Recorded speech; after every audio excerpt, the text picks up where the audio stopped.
সোমবার জামিন পেয়েছেন নেতাই গণহত্যাকাণ্ডের অন্যতম অভিযুক্ত রথীন দণ্ডপাট। সোমবার রথীন দণ্ডপাটের জামিনের আবেদন মঞ্জুর করেছে কলকাতা হাইকোর্টের বিচারপতি জয়মাল্য বাগচি এবং বিচারপতি পার্থসারথী সেনের ডিভিশন বেঞ্চ। রথীনের জামিনের পর এই বিষয়ে মুখ খুললেন জামিনে থাকা অপর অভিযুক্ত সিপিআইএম নেতা ডালিম পান্ডে। তার দাবি, তিনি এবং বাকি 13 জন চক্রান্তের শিকার। যখন এই ঘটনা ঘটে তখন নেতাইয়ে উপস্থিত ছিলেন না রথীন দণ্ডপাট, একথার সাক্ষীরাও বলেছেন।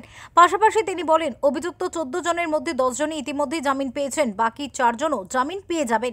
প্রথম কথাটা হচ্ছে যে এটা তো বিচারাধীন বিষয়, তবুও আমাদেরকে বলতেই হয় যে আমরা তো প্রথম থেকে এটা বলছি যে এটা একটা চক্রান্ত।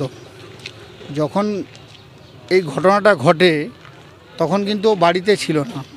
যারা মেদিনীপুর কোর্টে দাঁড়িয়ে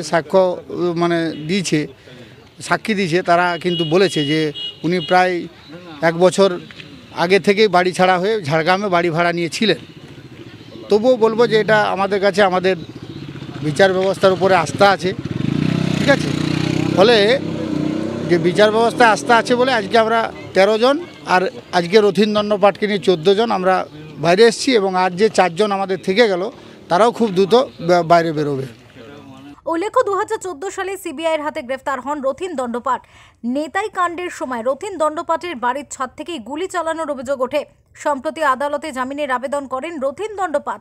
যেহেতু ইতিমধ্যেই এই মামলায় প্রয়োজনীয় নথি বাজেয়াপ্ত করা হয়ে গিয়েছে এবং সাক্ষ্য গ্রহণের প্রক্রিয়াও অনেকটা এগিয়েছে, তাই এদিন রথীন দণ্ডপাটের জামিনের আবেদন মঞ্জুর করেছে আদালত। ঝাড়গ্রাম থেকে অরূপ ঘোষের রিপোর্ট, ওঙ্কার বাংলা।